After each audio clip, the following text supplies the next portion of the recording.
asalaamaaleykum waa Sénégal asalaamaaleykum mbokku internetu IJAD TV mbégte lañ amati ak bànneex daal di ñëw jàkkaarloog yéen ci seen émission le soir de l' actualité le soir de l' actualité nekk émission hebdomadaire boo xam ne yéen a ngi koy am samedi bu nekk à partir de 20h Abdou daal di jàkkaarloog Major Kandji ñu daal di faram-fàccee lépp li nga xam ne mooy actualité politique juridique sociale ba ci people fii ci réew mi ak bitim réew moo tax ñu amati mbégte ak bànneex daal di jàkkaarloog moom Major Kandji fas yéene waxtaan ak moom Major ñu ngi lay nuyu di la ziar. Saa ñu ngi leen di fay di kontaan ci émission bi chaque samedi soir.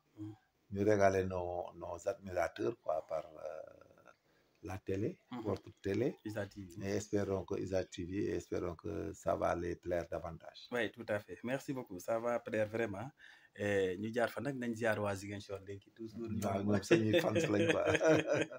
ñeneen ñu ngi leen di nuyu. Un jour on va venir faire l'émission sur place. Voilà très bien on va venir faire l'émission sur place incha allahu rabi alors Major comme tudd nañ Ziguinchor tudd Casamance dañuy ubbee rek suñu premier point ci démarche yooyu nga xam ne PM di premier ministre daal dina koy démarcher pour la paix revienne définitivement Casamance mu déplacé woon nag ba dans la sous-région en Guinée-Bissau pour te entamer foofu négociation boobu donc yow techniquement nooy gisee démarche yooyu noonu pour la paix en Casamance. voilà xam nga MFDC dafa nekk mouvement boo xam ne dafa yàgg. yàgg boo xam ne quand même man novembre 1982 laa nekk jeune gendarme dem intervention Casamance. ah donc depuis 82. novembre 82 lañ dem. léegi ñu fa commencé dem. mu commencé def ay prémices. ba novembre ba 83. mu commencé am sérieux problème avec la mort des Gadio ñooñu ñëpp am problème. ok donc voilà que c'est un problème boo xam ne ça a beaucoup meurtri les Sénégalais. ça a beaucoup gâté dans la sous-région dans la région sud. et vraiment ça les a désavantagés. nonobstant nag les pertes humaines. yi nga xam ne dañ ko am ci force de sécurité yi. tout corps confondu. comme sur le plan du côté du MFDC. moo tax le règlement de ce conflit. man si je fais l'expertise. et je veux faciliter la résolution de ce conflit comme on le dit parce que conflit bu ñu koy résoudre il y a deux théories. il y a l'approche de résolution des conflits. il y a deux théories la méthodologie violente et la méthodologie douce. La méthodologie violente, moi, c'est ce qu'on appelle les attaques, les combats, réduire la résistance, rechercher les gens, les arrêter, faire des combats, saisir les armes et tout ça. De l'autre côté, nous miner aussi de la même théorie. Et c'est pas bon. Maintenant, la résolution douce, l'approche de résolution douce, ouais. moi, la médiation, la réconciliation, les compromis et autres. Et puis, comme le disait Sékou Touré, mon aïbok. S'ils ne peuvent pas discuter dans une chambre et avaler des aiguilles, un jour, ils vont être devant le public et avaler des troncs d'arbres. C'est pas possible d'avaler des troncs d'arbres, mais ça devient des problèmes. Et c'est une anecdote. Maintenant, on est arrivé à un point de non-retour. Donc, sama intervention dama koy def d'abord sur deux parties. Mooy partie benn bi mooy MFDC. beneen partie bi mooy état bi représenté par Ousmane Sonko. Oui, tout à fait. Donc waa MFDC yi. j'avais fait une intervention fii pour wax leen que le moment est venu de se réconcilier. et de renoncer à la violence. comme à l'indépendance. mais ba ma koy wax booba sax li yegseegul. mais yàlla def na mu yegsi. donc nos frères du MFDC. dañ leen di wax ne nous sommes plus à l'époque de dire celui qui a raison il n'a pas raison. lii c'était dit ce n'est pas dit. loolu on s'est dépassé. parce que initiateur mouvement bi pratiquement. ku ci deewul màggat nga ba mu amatoo partition dans cette société. donc le moment là il faut en profiter et savoir que c'est la dernière tentative. parce que pourquoi c'est la dernière tentative. boo xam ne dañ ko war a capter. parce que bu ñu juboo tentative bu état bi présentement li état bi def nii ñu ànd ci vraiment ça sera day nekk seen côté réussite parce que y a ce qu'on appelle les martyrs mais un martyr on n'a pas besoin d'être un martyr parce que quand on parle de martyr c'est parce qu'il y a la létalité il y a la mort on ne souhaite pas d'aller dans des conflits politiques et mourir pour être un martyr mais on ne te citera jamais parfois sax même ils vont arriver au finish pour dire qu'il a fait le con mais il y a des gens yoo xam ne au début il parlait de je donne un exemple au début, les gens parlaient de Thomas Sankara comme un grand martyr. Mais en fin de compte, il y en a qui disent même finalement que c'est lui qui s'est donné la mort parce qu'il a attaqué Massamba Mademba. Donc, c'est comme ça que marche le pays. Au lieu de se faire un martyr, il faut se faire un héros. Comment on devient héros? C'est lorsque nous sommes au combat, voilà, def guerre, va par être vainqueur sur le plan intellectuel, sur le plan psychologique, sur le plan moral, sur le plan comportemental. C'est là où l'on est un héros. Héros dans MFDC, la victoire du MFDC actuellement, et pour être héros dans le MFDC, c'est d'avoir la capacité intellectuelle, la capacité morale et la conscience civique et humaine de venir à la table de négociation et d'accepter le projet de réconciliation et de résolution de ce conflit définitivement. Tout à fait. Et que, pourquoi la raison? Sur le plan politique, c'est logique, parce que c'est un État qui veut la paix, mais sur le plan humain, sur le plan régionaliste, ethnique et autres, ils doivent ça à Ousmane Sonko. Parce qu'il faut qu'on soit clair, ils doivent ça à Ousmane Sonko parce que lui-même, il est meurtri par cet événement. Parce que oui, tout à fait. Voilà, donc il est meurtri par cet événement et c'est pour cela que vous avez vu que sa démarche-là, c'est un électron libre parce qu'il pense qu'il pourra le faire et il doit le faire. Donc il est légitime de le faire, personne ne le conteste. Maintenant, c'est pour cela qu'on demande aux membres du MFDC, avant ça, il ne faut pas oublier que l'histoire retiendra en 2025, en février-mars 2025. Nous sommes allés à l'approche de résolution de ce conflit. Au vu des actes que l'État a posés.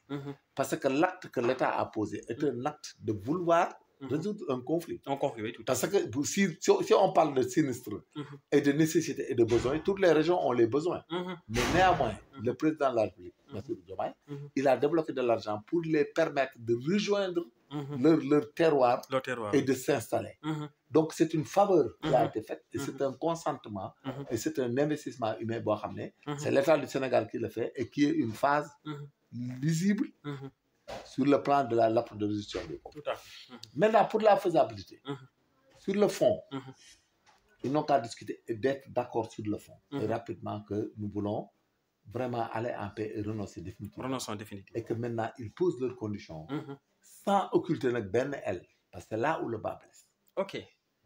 On n'occulte personne. Ok. Qu'est-ce que vous voulez dire en parlant? Du yow fàtte kenn ku nekk Casamance te bokkoon ci conflit. Elle yi dafa bëroon ay elle. Ok. bu elle bu fu mu nekk bu nekk extérieur bu nekk fii yëpp nañ ci boole ñëpp. Parce que xam nga quand il y a des problèmes de conflit armé. Si tu laisses c'est comme si tu laisses un groupuscule, mais ça peut amener des troubles encore et ça nous ramène encore à la violence, à la confusion générale. Donc il ne faut pas que MFDC n'ait que d'une manière intellectuelle et se faire assister et que résolument ils appellent tous leurs hommes, recenser les ba nga xam ne ñëpp xam nañ leen. Ils regardent tout ce qui est armement les concernant. Ils regardent tout ce qui est explosif qui a été posé sur le terrain. Ils recensent tout le monde par leur âge et catégorisent les et tout parce que dafa am benn théorie boo xam ne état bi moo ko war a mettre en place. D'accord parti ak ñoom. boo xam ne moom la ñuy wax DDR. La démobilisation, le désarmement et la réintégration. Et là, c'est une taxonomie qui est établie par le système des Nations Unies et connue. Maintenant, ñoom s'ils lisent l'histoire et ba ñu am la bonne lecture de ce que je dis, ils seront d'accord d'aller en paix et définitivement. Oui. Et que l'État du Sénégal, qui fera l'objet de ma deuxième théorie, va prendre toutes ses responsabilités et respectera le principe de règlement définitif de ce conflit. C'est quoi dire maintenant si je viens à la deuxième phase de règlement de ce conflit par rapport à l'État? Parce que là-bas, on leur demande de s'organiser, de se recenser, de se regrouper avec leur matériel et de ne pas occulter aucune branche et de ne pas accepter des infiltrations quelconques de chasseurs de primes qui ont tout le temps torpillé cette volonté de paix. Maintenant, si on vient du côté de l'État, Ousmane Sonko, le ministre Ousmane Sonko, le Premier ministre, s'il part, il n'a qu'à savoir que lui, il règle l'accord de principe, le cadre juridique du règlement du conflit, avoir l'accord des autres partenaires et que les accords soient signés, pactés et il doit veiller à ce que tout le monde soit mis dans le coup du côté MFDC. Que personne ne soit lésé. Non, que personne ne soit laissé en rade. que tout ce qu'est elle ñëw parce que xam nga tu sais en matière de rébellion parfois il y a des électrons libres qui se proclament chef, qui se proclament ceci, cela. Mais c'est pas grave. On prend tout le monde en compte. Il n'a qu'à veiller à ce que tout le monde soit pris en compte par l'État. Maintenant, si tout le monde est pris en compte par l'État et que l'accord de principe a été établi et réussi, il leur demandera ce que j'ai conseillé au MFDC, de se rassembler, de réunir leur armement, leur explosif et de recenser tous les participants et de les catégoriser. Et de dire quelles sont les clauses libératoires de l'accord. Parce qu'il faut qu'on aille en intellectuel et en professionnel. S'ils font ça, nous discuter avec le Premier ministre, d'accord. Maintenant, les professionnels vont venir faire ce qu'on appelle la démobilisation, le désarmement et la réintégration. La démobilisation, on va démobiliser tout le monde. On va savoir celui-là, il était dans le Kassai, celui-là était dans le Boulouf, celui-là était dans tel. Nous savons ñëpp ñëw. Mag ba ndaw jigéen ñi si bokk sax ñëw. Léegi boobaa ñu démobiliser leen. Les armes et les explosifs, les munitions et les poses de mines sont connues. Léegi nag état bi continué waat ñu dem ci réintégration bi. Réintégration bi nag c'est une technique de reclassement social. C'est connu et c'est appris. Selon les âges, chacun aura son offre de pérennisation de sa suite, c'est-à-dire limite d'une après. Pour des mag 60 ans, il aura besoin d'une rente ou bien d'un fonds pour aller faire autre chose. S'il a quelqu'un qui a 50 ans, 55 ans, il n'a pas besoin aussi d'entrer dans quelque chose. Il a besoin de quoi? Quelque chose pour aller travailler et gagner sa vie. Si quelqu'un a 40 ans, moins de 40 ans, peut-être il peut trouver un job où on va les réintégrer afin qu'ils puissent faire une carrière de 20 ans, avoir une pension et c'est terminé. Et que maintenant, nous aussi, en tant que professionnels, qu'on regarde et qu'on cherche des bailleurs de fonds et autres, afin qu'il n'y ait pas de réclamation, des problèmes. C'est-à-dire qu'il faut que ça soit bien préparé, bien ficelé.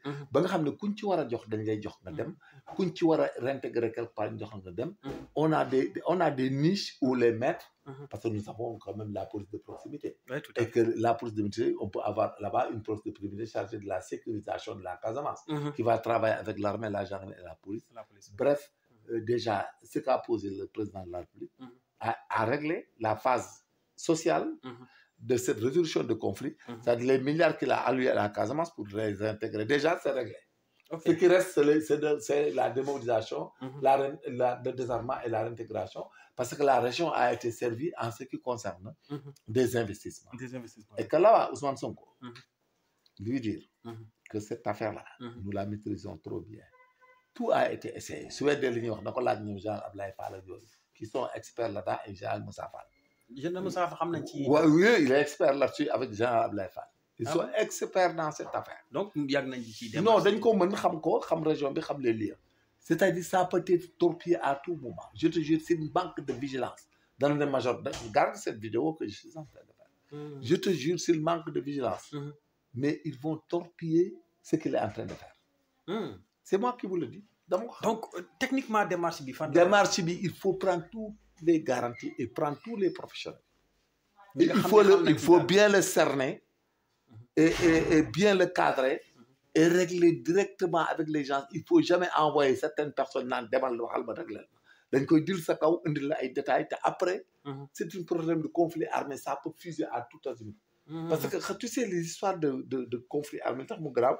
Comme je t'ai dit en introduction, si quelqu'un a une arme, des armes autres, il est de l'autre côté, mais il tire la nuit, il fait un braquage, mais tout est foutu en l'air, il y a l'insécurité à zéro. Donc, il y a des gens qui ont été tout le temps ici en train de torpiller, de s'enrichir dans cette affaire. Donc, non, c'est des patrons, des gens qui étaient pris comme des points focaux, ils ont tout le temps torpillé l'affaire. Donc, le Premier ministre, il n'est pas permis d'envoyer des gens quelconques.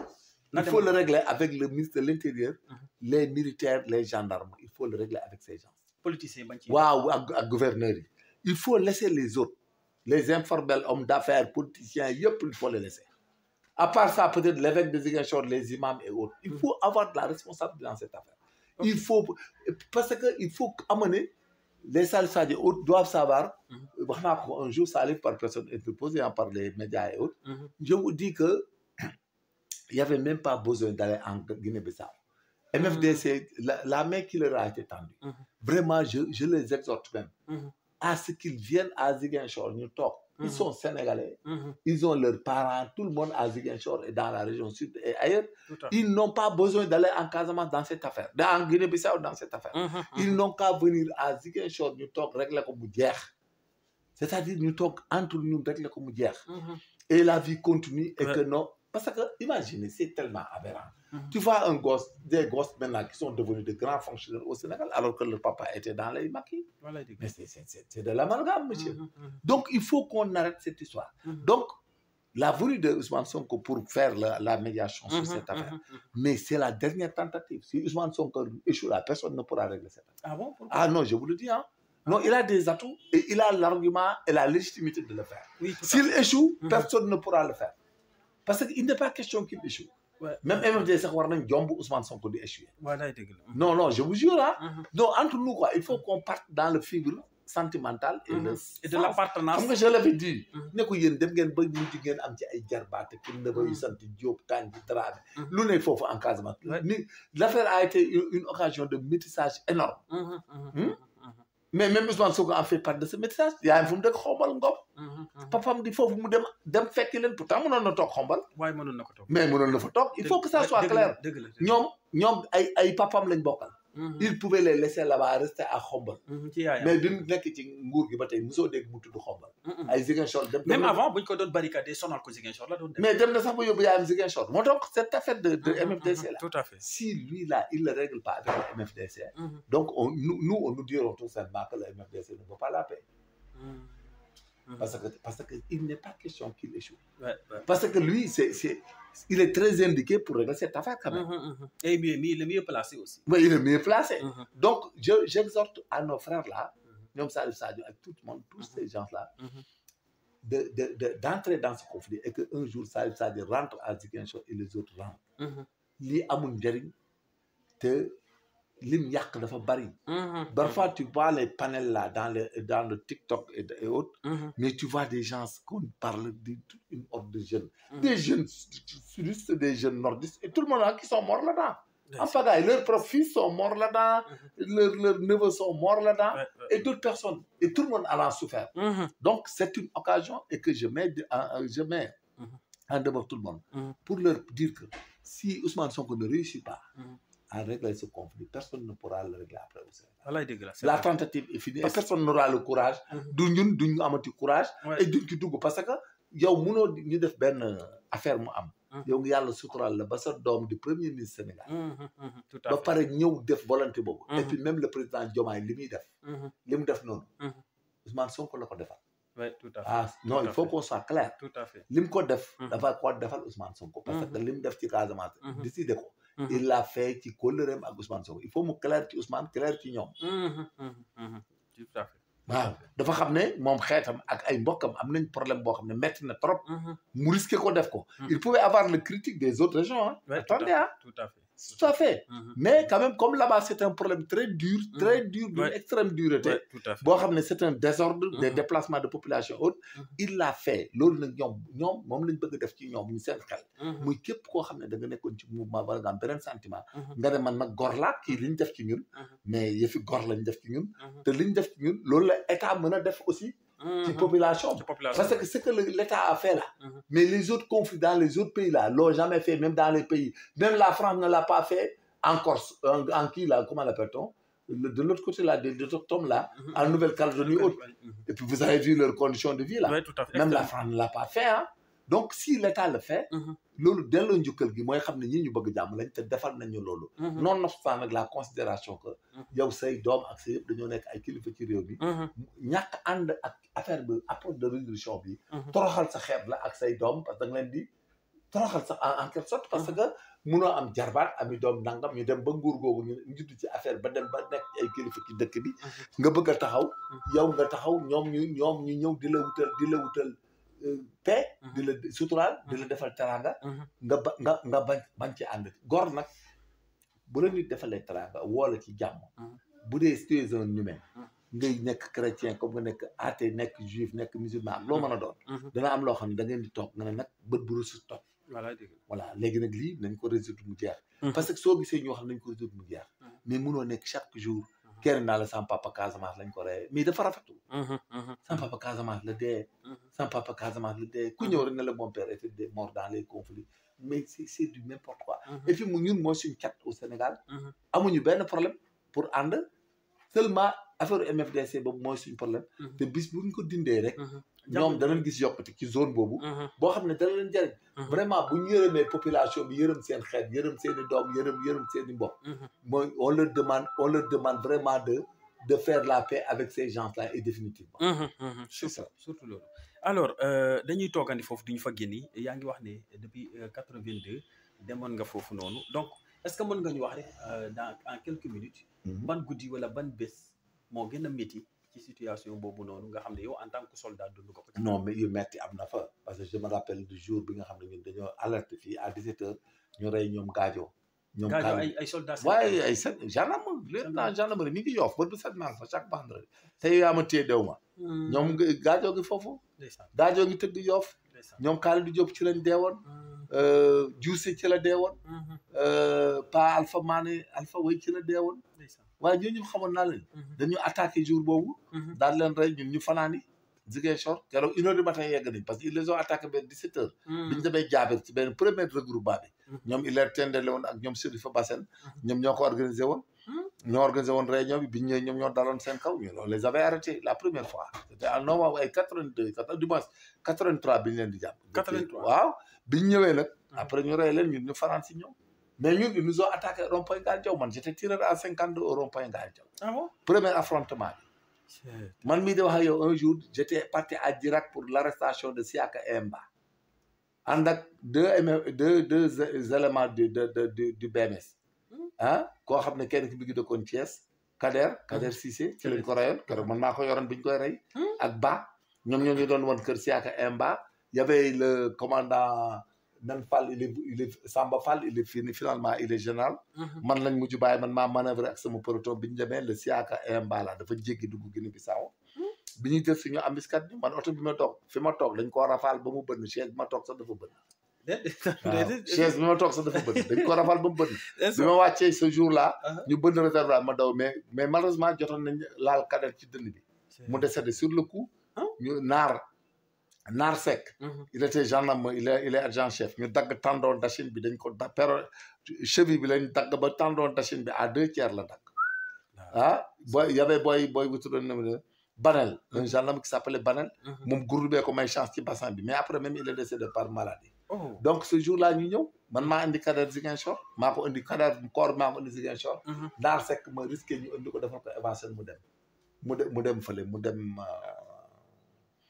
mu ñëw Dakar ñu sauvé ko. donc j'ai été attaqué Boutout centrale Boutout boobu je l'ai sauvé un samedi. dañu attaqué foofu samedi ñuy xeex ñoom ba 1h du matin. donc bref que. il y avait trop de problèmes et il y avait des blessés. il y a Chipiko qui s'appelait Chipiko un gendarme qui s'appelait Chipiko. keroog dañ toj bopp bi foofu bal bi da ko laal ci bopp. et puis Ibra Diop il est major de gendarmerie même il doit aller à la retraite. mais ce jour là Ibra man maa doon chef bi foofu centrale électrique bi. mais j'avais le renseignement donc j'avais éteint les lumières. sur les sànneel ba jël visé ko mais heureusement mu dal ko ci kaw bopp bi. mu tiim bopp bi ñu wàcc mais ñu teggi leen et puis jaaral leen ci seen serrage bi foofu la dañu am abattoir kii. donc on a trop fait là-bas j'en ai trop fait. et j'ai géré le renseignement pendant longtemps et je connais. mais c'était un événement malheureux parce que parfois quand on faisait des arrestations on prenait des étudiants. yoo xam ne da ngay dégg ci étudiants mais c'était du n'importe quoi. donc cette histoire là. est traumatisante.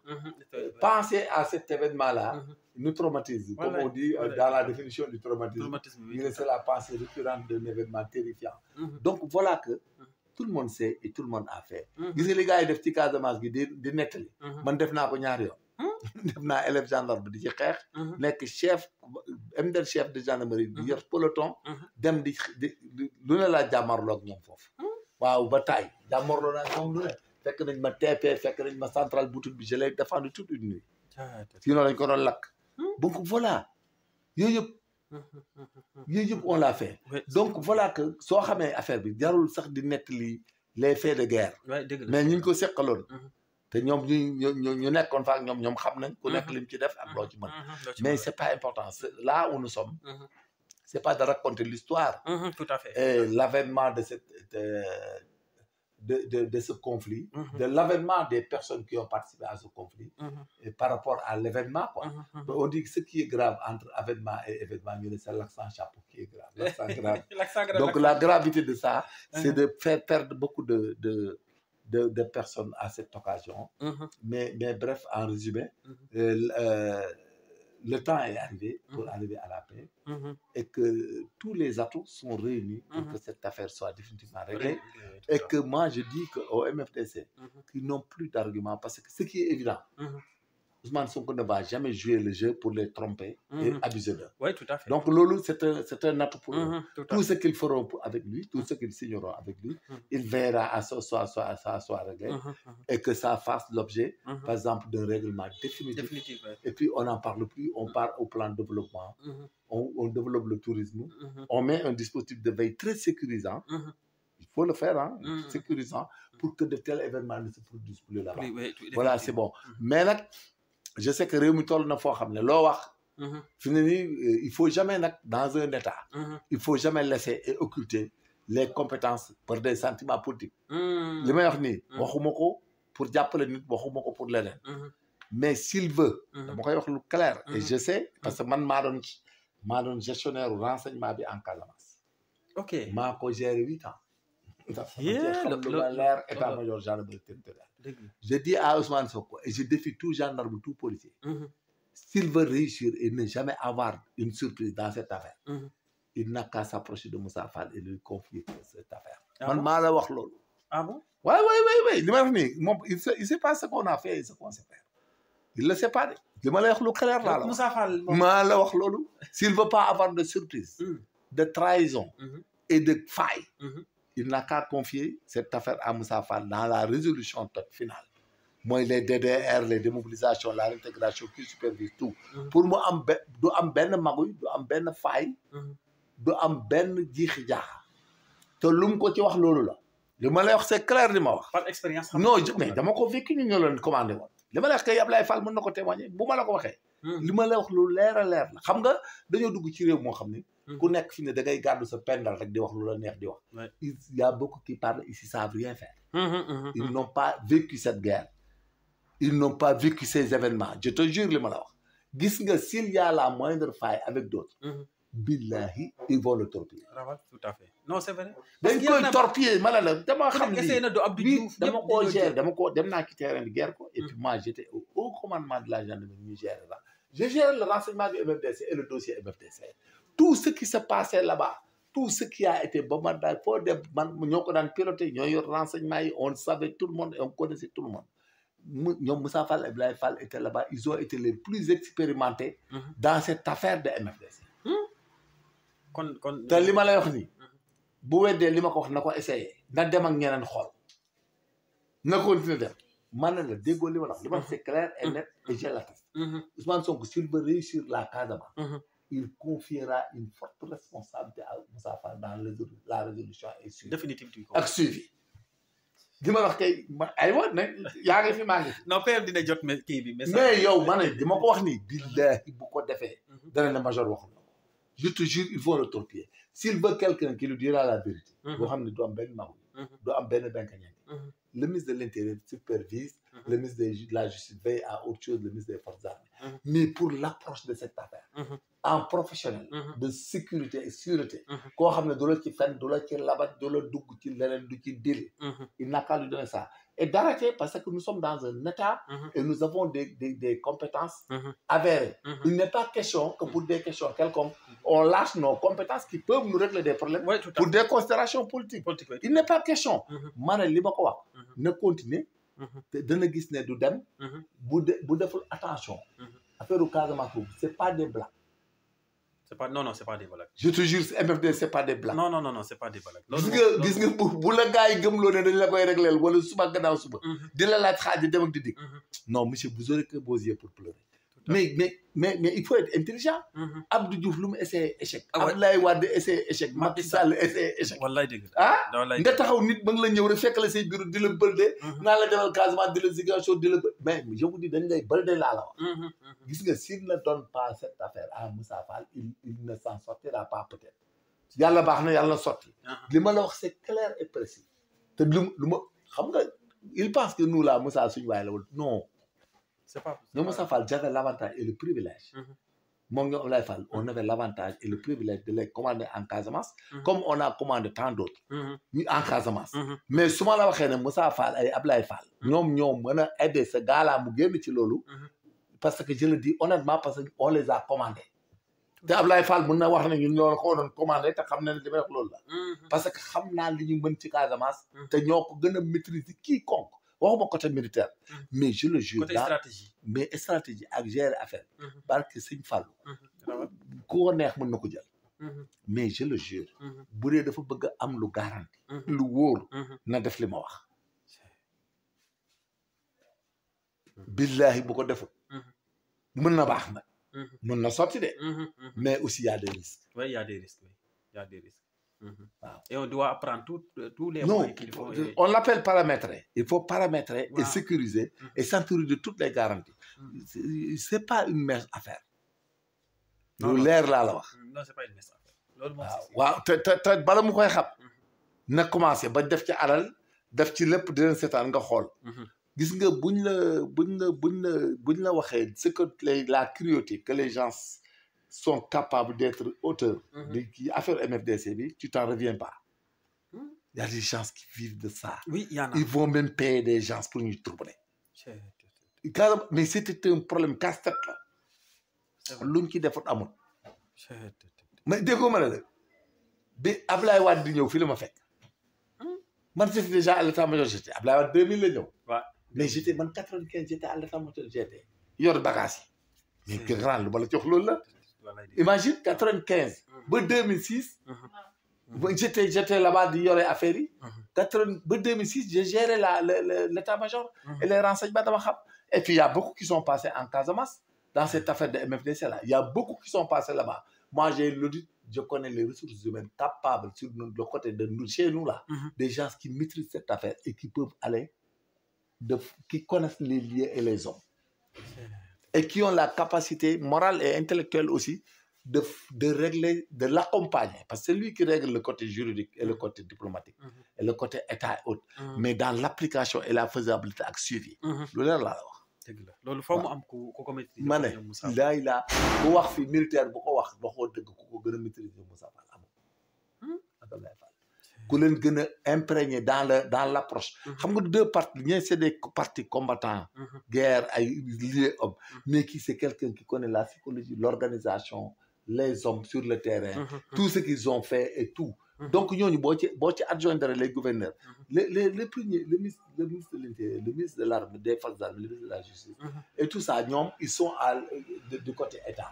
ils n'ont pas le temps d'aller régler ça là-bas. non. dañuy superviser et valider. mais quand tu veux. mën naa ko wax tey fii. lu ma leen wax teel la. te gis nga. c'est de bonne foi. que je le dis. oui tout à fait. et que s'ils me suivent pas. dana am un jour ñu ne nga dégg ngeen vaar ko ne major wax na ko. donc yàlla nañ la dégg tey. li ma wax c'est clair de. man dama leen ci wax téere la.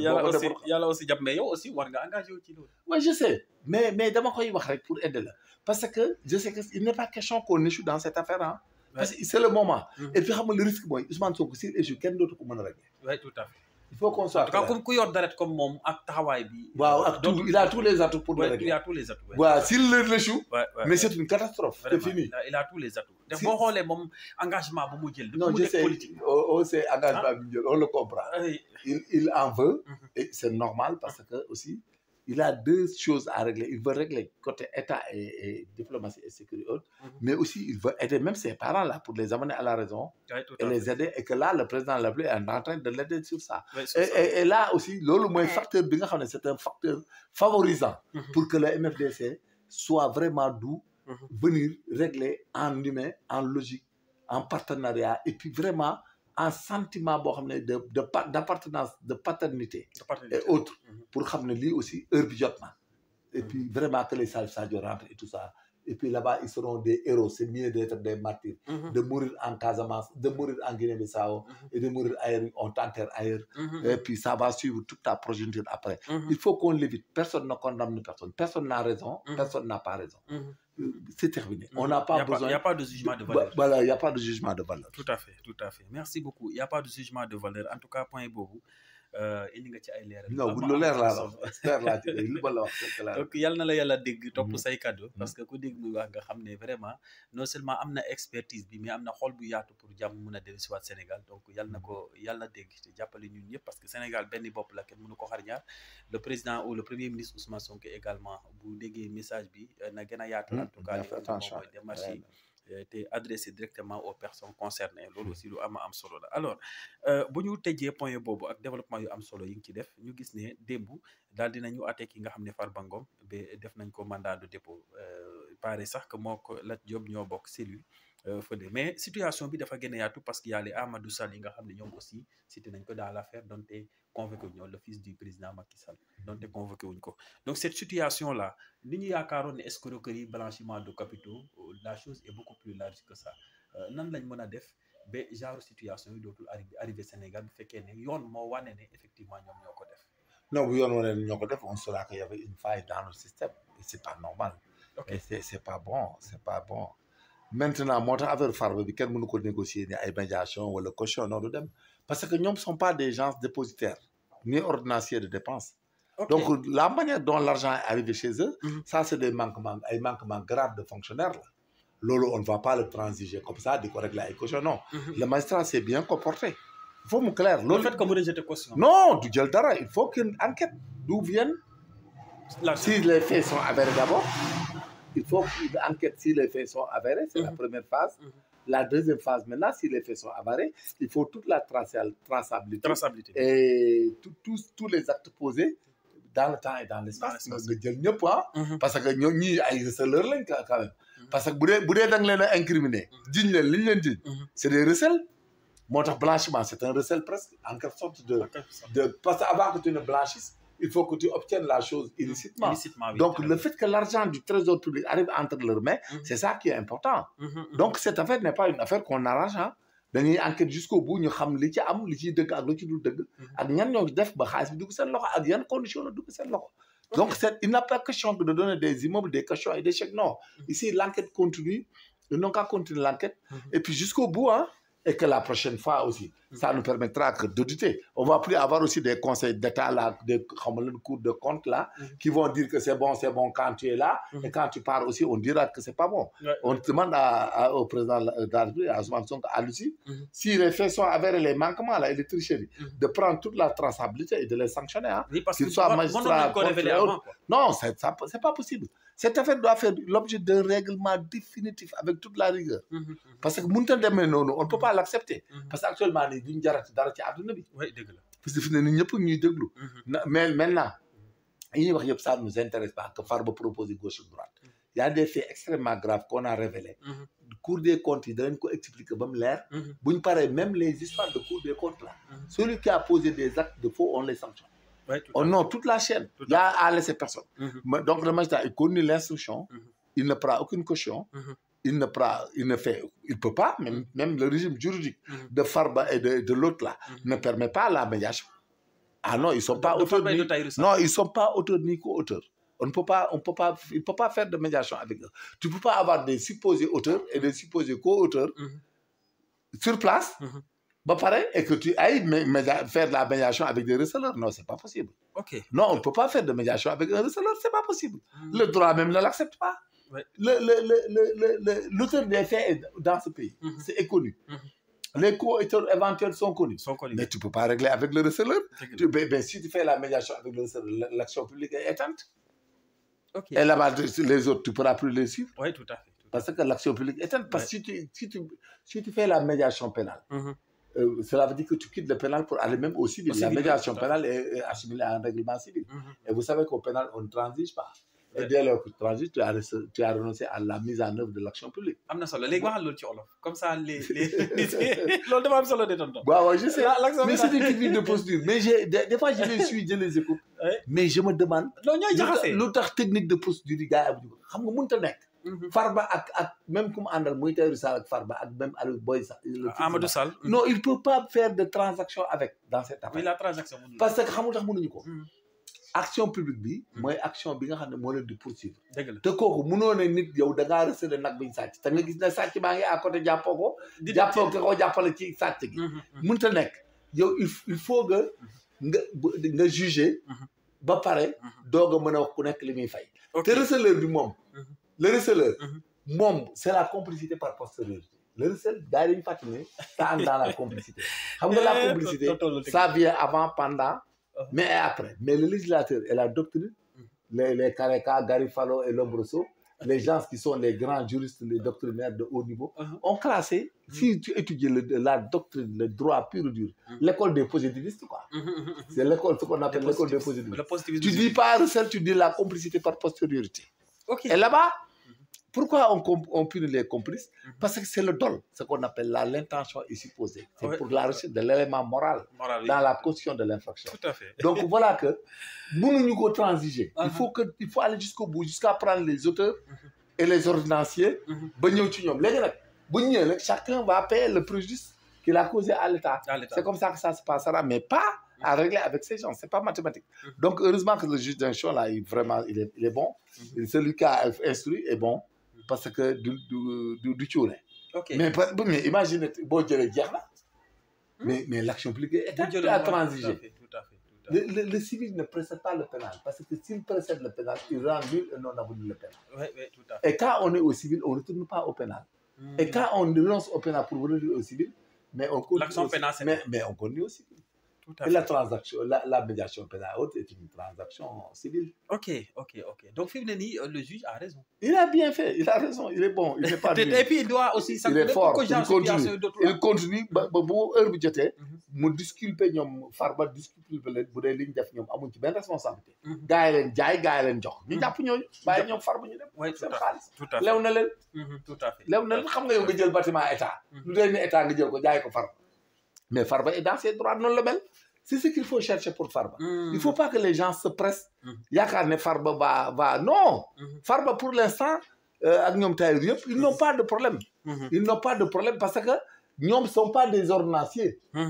Aliou Sall le fils de Macky Sall il peut pas si tu es ministre des Finances et tu dis donne-moi 10 milliards nga jox ko mais c'est ton problème c'est toi qu'on n'arrête pas le jeune. xam nga il faut que wax ji leer cette affaire là. Il faut aller en enquête.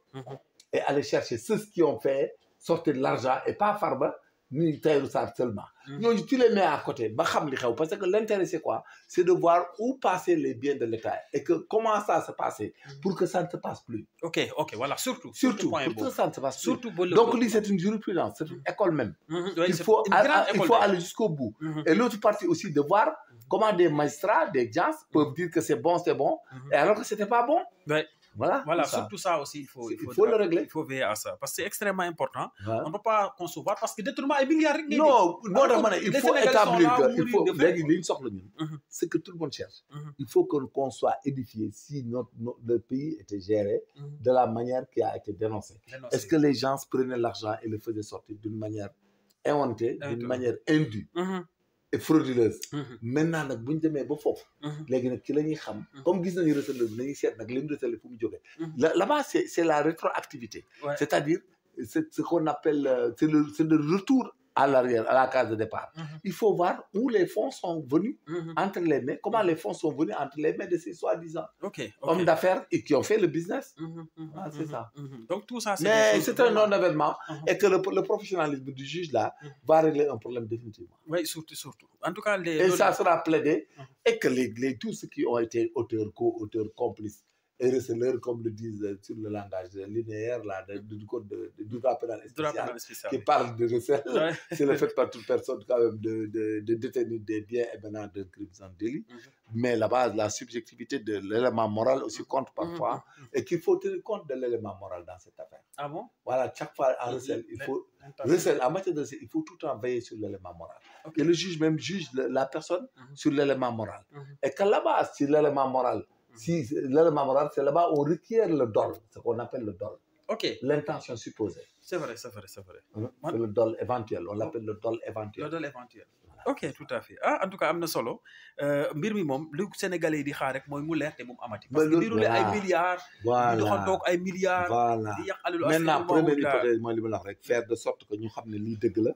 léegi ñu xam ne naka la demee. situer responsabilité yi. juge ko en plus ñëpp gis. ok très bien en tout cas. objectivement sans farfarloo sans labat. sans kii politique. waaw il le faut. voilà parce que réew mi moo ko laaj. voilà moment bi ñu toll c'est un moment de règlement définitif de tout ce qui a été anomalie dans notre pays, afin qu'on puisse aller vers le développement, parce qu'actuellement, on risque d'être la risée.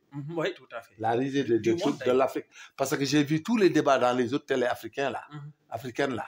Mais les gens se débattent le Sénégal. Hein. Oui, tout à fait. Voilà notre situation. Voilà, débattre sur les histoires de rapports, c'est du n'importe quoi. Ceux qui faisaient le rapport sont dans le gouvernement, et aujourd'hui, ils disent il fallait les interpeller tous. Oui, tout à fait, parce que nous non, il faut les interpeller. En tout cas, ce qui est sûr, bu fekkoon ne Macky Sall moo fi nekk ba léegi lii am. Non, duñ ko tudd. Donc ñoom dañoo def lu kenn xam. ñoom dañoo war a jàpp ñëpp. Tous ceux qui ont signé les rapports précédents, si les faits sont avérés, on arrête tout le monde. Oui, tout à fait. Parce que ça veut dire que les individus duñ ko waroon defee voilà, alors barke démb ñu tegaat par information ne Assane Diouf la direction des investigations criminelles dañoo wàcc këram daal di ko arrêté mu ngi garde à vue. Les raisons nag leeragul mais. leeragul quoi mooy problème bi de on t'interroge voilà mais li ñu bëgg a injure bu dee injure la wala dénonciation calomnieuse wala autre, il faut que les faits soient établis. Je pense pas que mu wax loo xam ne c'est pas qualifié ni le criminel ni le point à signaler. On parle de peine s'il y a ce qui dit n'est pas prévu par le code pénal. Il faut qu'il soit une infraction au code pénal et que nous au Sénégal il faut qu'on fasse attention. Nous avons l'élément moral, l'élément légal, l'élément moral et l'élément matériel. Et que l'élément matériel peut être exclu dans les cas de tentative et de délit impossible. Et de délit manqué. Mais nous avons une bonne théorie du droit. Hein. Donc, Assane Diouf, day def infraction, c'est prévu par le code du droit pénal spécial dans la définition et les éléments constitutifs et le code pénal sénégalais. Parce qu'il ne faut pas qu'on entre dans ce jeu-là d'intimidation, du Tidougal police ou de gendarmerie. Pour Assane Diouf, on attend de voir clair. Mais franchement, li mu wax bu dee amul benn infraction, je pense que amul problème. Parquet du ci am problème. Les gens vont le libérer. Comme même les policiers vont le libérer. Suñ ko laajee li ñu leen signalé, ils peuvent le convoquer bu ñëw, mais après ils vont regarder. Hein, parce que de l'enquête effectuée, il résulte qu'à l'encontre de tel, existe des indices graves concordants de nature à motiver son inculpation pour telle infraction. Fait prévu et repris par les articles nangam. mais dans son audition, parce que là-bas, il y a une clé. Day am clé USB pour contenir affaire bi attention. Ah oui. Donc nit doone moo wax lii diffamation de chacun day yóbbaale clé USB bi. Et là-bas le jour là, mais les magistrats là actuellement ils sont au bout du nerf, hein, ils ne jouent plus avec ces détails. Et ils vont faire le job et partir. Parce qu'ils ne gagnent rien dans ce que nous sommes en train de faire. Les politiques, nous les politiques. Les magistrats ne gagnent rien. Au contraire, ils sont mis à l'épreuve et ils sont vraiment mis sous un risque à la limite. Parce que les magistrats aussi ne peuvent pas être au Sénégal à la merci des politiques. Ce qui s'est passé récemment, que les régimes qui viennent en 2029 ou en 2035 les mutent des fonctionnaires, de hauts fonctionnaires comme des magistrats, ce jeu-là, on ne veut plus entrer là-dedans. On veut que des magistrats carrés qui seront protégés ailleurs. Et que pour la prochaine fois, on ne va pas harceler un magistrat, même ni le muter, ni l'affecter. Parce qu'il était là à temps extant. Non, il n'y a pas de magistrat. Non, il n'y a pas de magistrat Pastef, il n'y a pas de magistrat APR. Actuellement, c'est le même sentiment que les gens, malveillants et mal intentionnés, essayent de nourrir. Et ce n'est pas bon.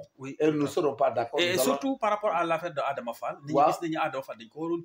Non, il y a une ingérence. Parce que on ne peut pas nous aussi avoir notre magistrature, investir, former à une forme. Nous devons le clan, nous devons avoir des gendarmerie, des police, des magistrats. Moi, j'exhorte à tous ces corps-là, gouverneurs, affaire yëpp la ñuy arrêté et puis que les chefs commandent tout le monde au même point d'égalité. Il ne faut pas favoriser qui que ce soit parce que d'abord APR ou d'abord Pastef. Il faut que ça soit clair. Surtout. Il faut l'éviter. Affecter quelqu'un parce que le gars... Non, ils le font. Nous sommes dans un état, nous avons des institutions il ne faut pas que les nouvelles générations là nous courent le risque un jour, comme ce qui se passe en RDC. Ce qui se passe là-bas, là, c'est une gravité. Les policiers, avec 1500, 15 000, mais c'est du n'importe quoi. De tout ça, les Africains, c'est un manque de bienveillance. C'est une intérêt, jeu d'intérêt. Il faut arrêter. Nous avons des armées, nous avons des magistrats, nous avons des commissaires de police. C'est une hiérarchie. Les commissaires, contrôleurs, inspecteurs commandent les commissaires commandent les officiers, ainsi de suite. Gendarmerie, nous avons un haut commandement et tout le monde doit être traité au même point d'égalité. Le petit gendarme, il est aussi important que le général dans la gendarmerie. Parce qu'il est dans une brigade, il surveille, il veille à l'intégrité des personnes autres, alors que le général est dans son bureau pour signer et rentrer. Donc voilà, c'est ça la pyramide de l'efficacité et de l'efficience. Il faut que les gendarmes, le plus petit gendarme, c'est qu'il est très important dans le circuit. Que le plus policier là, c'est qu'il est très important. Que le magistrat n'ait jamais un sentiment que je suis exclu et qu'il juge en fonction de cela. Voilà, je suis favorisé. Personne n'est favorisé, personne n'est exclu. Nous sommes une entité indissociable. Il ne faut pas nous disloquer. Et c'est très dangereux. Parce que nous avons l'avenir. Ces choses-là, ces gens-là, ils vont tous passer. Dans 5 ans, 10 ans, quel d'autre tout de on est en Afrique. Les gens-là, boy commencer, tu es Aïwadi, mais boy paraît, tu es dans la discipline. Vous savez, boy commence de les saper. Donc, les institutions doivent être des institutions très fortes. Ils font leur carrière dignement, comme nous l'avons fait. Et qu'aujourd'hui, nous avons des arguments de taille. Le médecin, il doit faire son travail, comme le disait Martin Luther King. Même si vous balayez la rue, un jour, il faut faire de sorte que les gens qui vont pas se dire que ici fut un grand balayeur de rue, qui rend ces rues propres. C'est ça l'honneur, la satisfaction morale, mais pas de tirer des profits éphémères auprès d'une autorité quelconque. Le temps que fa di def di yak sa morom di complot sa morom di dugg di génn li nga fay am du la jariñ parce que riba la. Il faut arrêter avoir de la hauteur et de la dignité et que d'être respectueux des principes de la loi et autres et que la vie continue. Voilà. Une chose extrêmement importante loolu buñ ko defee rek suñu réew dina mën a jëm ci kanam. Alors ñu rebondir sur la réponse de Mimi Touré à Macky Sall. Foofu nag jarul ñuy dugg dans les détails mais lu ñu bëgg a xam rek wax rek mooy que ne Mimi Touré tey politiquement bu eggee fu mu egg. yàlla ak Macky Sall moom. waaw xam nga cruauté bi am ci politique bi la rek. c'est regrettable et c'est désolant. que les gens en politique s'accompagnent. se divorcent. s'humilient. Et puis se quereller. di cumuler di toroxal sa morom. c'est-à-dire comme on le disait rek. que léeg-léeg nga dégg ñu naan ay buur du mbokk. léegi les politiques ñu ne amul yàlla. politique les gens disent que amul yàlla amul yonent bi mais donc nguur lekk naan la folli ko day bette. c'est-à-dire l'intérêt là moo ñu omnibulé léegi. ba amatuñu ñun ñëpp nous sommes malheureux. mais on n'a plus de sentiment de loyauté. amatuñ sentiment de reconnaissance amatuñ ko. léegi nag ñëpp ñu fi nekk. actuellement nii. comme Ousmane ak Diomaye signé. dañu leen di harcelé ba dootuñu xam ñoom dootuñu xam ku leen bëgg ku leen bañ ba nga koy xam nga def ni Macky Sall mu jeex. waaye dëgg la. waaw c'est la vérité. parce que c'est la vérité. parce que bu ñu wax dëgg sax fi ne boo doon wax dëgg nit ñu ne da nga koo bañ. parce que man tout ce que je disais c'est man laa ko xamee tout ce que je disais à ces gens di leen ko tere. aujourd'hui voilà le résultat. c'est ce que les gens. te li nga doon wax nga ko mais si moom lañ commencé ci ñoom. il fallait pas le faire moo indi chaîne bi mu nekk une épidémie une endémie. xam nga dafa am épidémie ak endémie ak endémo-épidémie.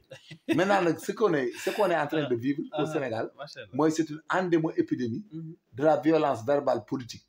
moom lañ dugg nii mooy indi léegi warante bi ak yàqante bi léegi bala nga koy xam bala actuellement y a pas de problème mais négal ba remaniement ministériel am wala gars yi bis nga ne da ngay remplacer ay DG.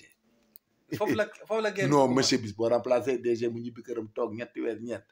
donc da ngay commencé gis gars yi créé ay parti contre toi. luñ la xamal dañ koy wax. moo tax c'est très difficile de faire la politique. au Sénégal oui. mais c'est risqué monsieur. c'est très risqué. ma ne négal ba mais doo remplacer DG.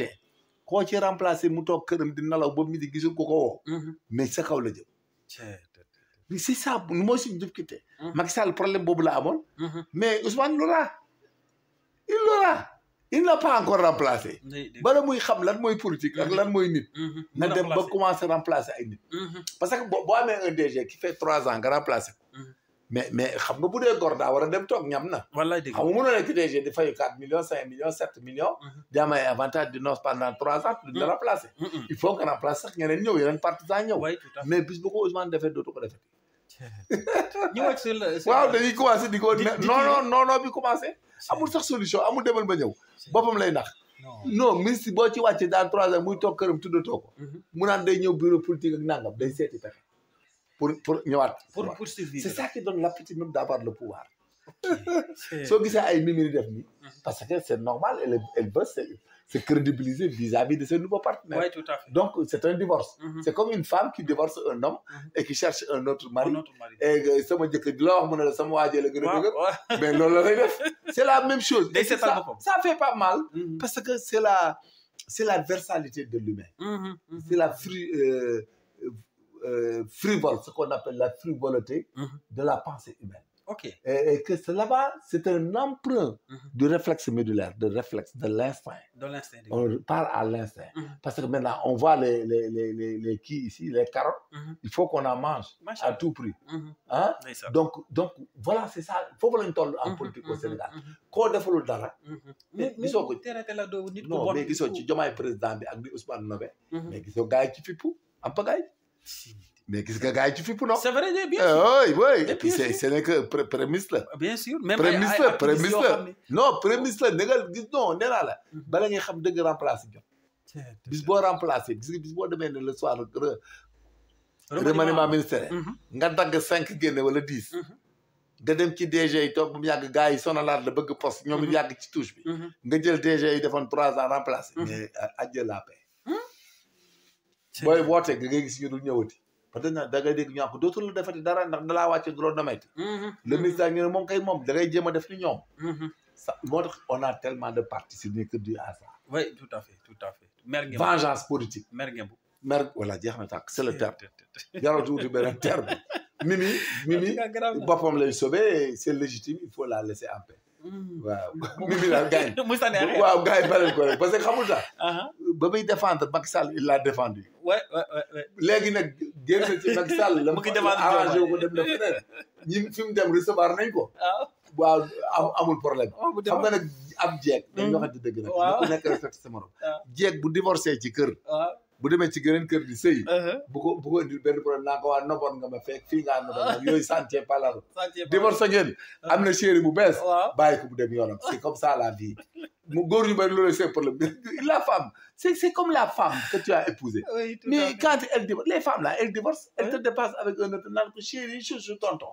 mais quel est ton problème mais ton je suis tonton là péri jeex na da ngay jaloux nag tonton mais ba looy jaloux mais époque boobu yow même boo nekk sa jabar ji nga nekkal da nga war a sóoraale ni bu la divorcé woon tey mën naa am ku ñor chéri oui tout à fait les dames là c'est comme ça c'est doom moo dul bàyyi papam dëgg la ak yaay mais les dames là mais lu tax de femme yi di am ay ñetti doom yi amul yu bokkul baay sant te ku nekk chéri lañ doon wax naan tonton fu mu jógee demaat chéri feneen léegi est-ce que chéri bi finalement waaw léegi nag moo tax léegi Sénégal fa loolu ñuy dund xam nga fii c'est la même chose li ngay gis ci kër yi moom ngay gis ci politique bi politique bi dem na niveau boo xam ne monsieur on ne peut plus se fier à une amitié politique ok Sénégal fa la toll mais yow négal te nii doivent être réticents parce que da ngay ànd ak nit nommé ko lu ne premier ministre de la justice ko mën a bis boo wàccee ni dootoo ko defati lépp lu bon lu mu xam yow Macky Sall gisoo quinquennat bu njëkk bi y avait pas de problème début bi gars yi étaient fidèles Macky nangam ànd ak moom ku nekk fekk fi nga dem mais gis bi mu ñëwee daal di def remaniement ministère affaire campagne am na ñoo xam ne nangootuñ koo dégg naan ñun ñu ànd ak moom campagne ba mu gañewaat te yow aussi tu as des ressources humaines politiques. Ouais, mais il faut que tu fasses quelque chose pour eux. Pour elles. Les autres là qui n'ont pas été nommés. Mais il faut que nommer qu'on ait qu'un. Oui, tout à fait. Mais ça fait le aussi. C'est fondamental. C'est fondamental. C'est fondamental. Parce que, en tout cas, c'est compliqué au Sénégal actuellement. Alors, si nous dernier point, nous disons qu'il bonne stratégie, le gouvernement a pour changer la situation économique du pays. Parce qu'actuellement, Réumi maintenant, mais ça sera très compliqué. Parce qu'au Sénégal, un État ne peut pas supporter tout ce qui est social, tout ce dont une population a besoin. Et la population en elle-même doit créer quelque chose. Et puis, pourquoi la population doit créer quelque chose? Par exemple, en ce qui concerne l'autosuffisance alimentaire, l'État ne peut devenir qu'une politique. Mais on a consenti que les gens ont beaucoup laissé les cultures. Il n'y a que les cultures de rente, mais les gens n'ont plus de stratégie. Soo demee ci benn village dañ daan bay ñebe, bay dugub, bay mboq, bay basi ak lépp. waa di yar ganaar di yar xar léegi gars yi kenn léegi ku dajale sa mënuñ ñëw Dakar changé. Ku dajale sa mënuñ yaa ngi seet fay voyager. Oui. Loolu moo gën a anéantir la chaîne de valeur, la chaîne de valeur en milieu rural. Parce que les milieux, les villages, et voire même des villes, les gens, tout ce qu'ils gagnent, ils l'utilisent pour immigrer, pour faire autre chose. Autre que de maintenir la chaîne de valeur de leur lieu de résidence. Par exemple, nga nekk daara nekk pël, nekk dara, nga am ay nag am nangam, da nga naan jaay yëpp ngay jaay pour voyage. Mais imaginez, c'est ça le danger. Maintenant nag, l'état où nous sommes là où nous sommes, l'État doit faire des startups. C'est l'État même qui crée beaucoup de startups, mais des startups de productivité. Comme les startups de technologie, de l'électronique, de robotique, de nangam, d'accord, mais ça peut rien nous ramener pour nous nourrir. Il faut qu'on fasse des startups de développement agricole, de développement dans la pisciculture, dans le développement de l'élevage, dans le développement de la productivité, ainsi de suite. Pour lutter contre l'insuffisance alimentaire. Mais quant à l'État bi jéem a def naan y a d'autres investissements yoo xam ne ba pare occulter la productivité, ça pose problème.